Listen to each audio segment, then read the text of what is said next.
Okay, so that started off. So, hello, it's Friday the 23rd of April, and over the next few minutes you'll be watching interviews between all the politicians standing for the opportunity to be elected to become a Member of Parliament for the residents of Leicester West. Could you introduce yourself, please? Yeah, sure. My name is Stephen Huggins, and I'm an independent parliamentary candidate for Leicester West. So let's start looking at things on a large scale. Could you briefly explain what the Robin Hood tax is, please?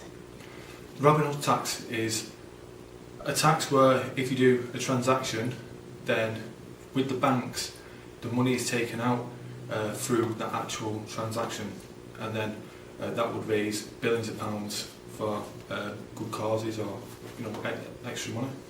So how would you use the money that is raised through the Robin Hood tax? I would like to take part of that money, or whatever Leicester West gets allocated, and put that into a skills college to train young people up in vital skills that we need to maintain our energy infrastructure. So you would support the introduction of such a tax? Yes, yep. Yes I would. Do you know what the population of your potential constituency is in Leicester West? The potential... what the population is, how many people? Oh yes, yep. Well, it's about 46,000 households, and then if you go on average for that, so you're probably looking at about 76,000 people. And do you know what the unemployment rate was last year in Leicester West? I believe it was around about the 14% mark. And do you know how this rate compares to the national average? It's about, I'd say, about half of the national average. Okay. So do you think that some people could use the internet to increase their chances of finding employment? Yes, they could use, send CVs through email. They could use like what we're doing now, like a camera and make a short film and send that to a potential employer. They could use search engines like Google to actually look for job vacancies, and also they could use like search engines again to look for potential training courses and what qualifications they'd need for a job. Do you know how many people in Leicester West don't have internet access at home? I believe it's around 1 in 4, or about 1 in 4 for... And do you know how this compares to the national average? Again, I think that's about a quarter, I believe. Okay, yeah. From memory.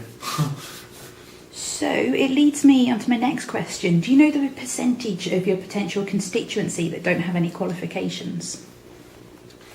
When I looked it up on the National Statistics site, I believe it was about 13% that don't have qualifications for this area.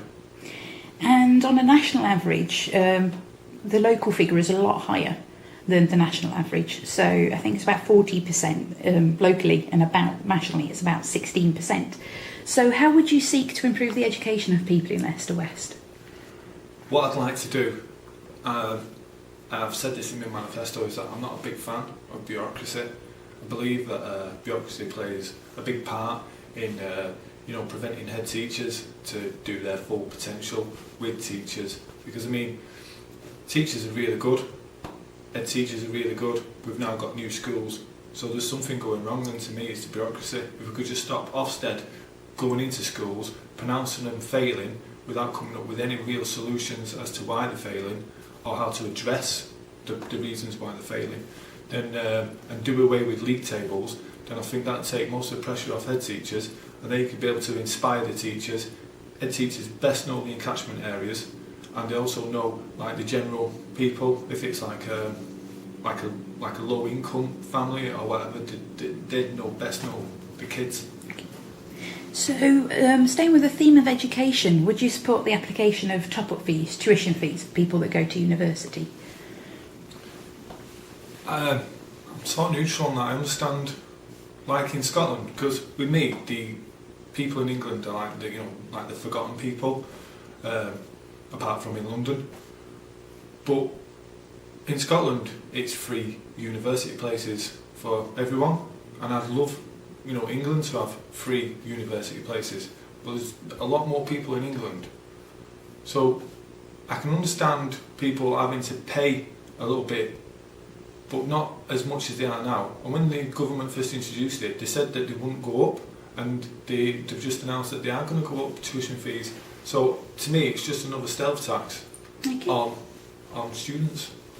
And on to money and how you would choose to spend it in your election campaign. Last year, the last election, a certain branch of a political party in Leicester West received £22,500 in donations, above its average of about £2,000 per year.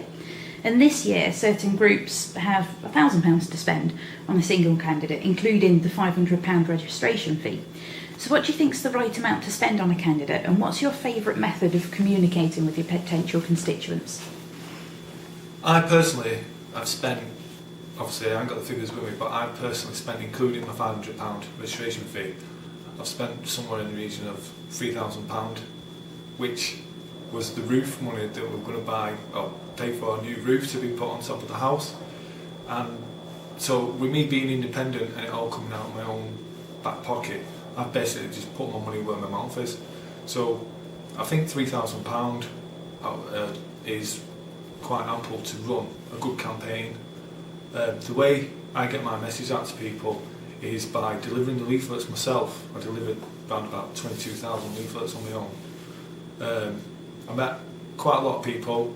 The message got out through leaflets because it's right on your doorstep and it's right on your face. Another good method is Facebook and YouTube, an internet site which I got set up, and the next stage for me is obviously canvassing. Okay, so do you have any other roles that ensure that you have direct contact with members of your community? Friends and family mainly, and I also try and get involved with certain groups. I go to ward meetings, and I would continue to go to ward meetings if elected as an MP, because the ones that I've been to, there's been no representation of MPs. Okay. Do you think that age adds experience that is essential to being a Member of Parliament at all? No. Okay. And what do you think is more essential in controlling crime? More police officers walking the streets or the use of more technology? Police officers, good old-fashioned policing, walking the beat, because then if you've got local bobbies that you can go up to, they'd know like troublesome kids or gangs of kids. They'd know how to approach the children or the youths to basically just keep them on the right side of the law, which is obviously important. When people say, I've got antisocial behaviour, I'll call the police, and the police come to move them on. Whereabouts are they going to move on to? Where are the floodlit playing areas? Where are the hobby clubs like motor mechanics or angling, doing something constructive with the kids instead of them just hanging around the street corners? And a kind of off-the-wall question here, are you a supporter of capital punishment? No. And the final question, do you think that an immigrant population can contribute towards a stable economy? I do, yes. Yes, very much so. I mean, if you look in the past, like in the 60s and the 70s, we got a great influx of people from India and Pakistan, and they all come over, started up businesses, working in factories very hard, and it all went towards the government producing tax, which is an excellent thing. We've moved on through the years. I just want to put it if we can control immigration better than what this open door policy is now, and bring in people with skills that the country needs. I mean, the NHS would just collapse completely if it wasn't for immigrants. So yeah, thank you. Okay, and that's the end of the interview, so thank you very much for taking part. Thank you very much.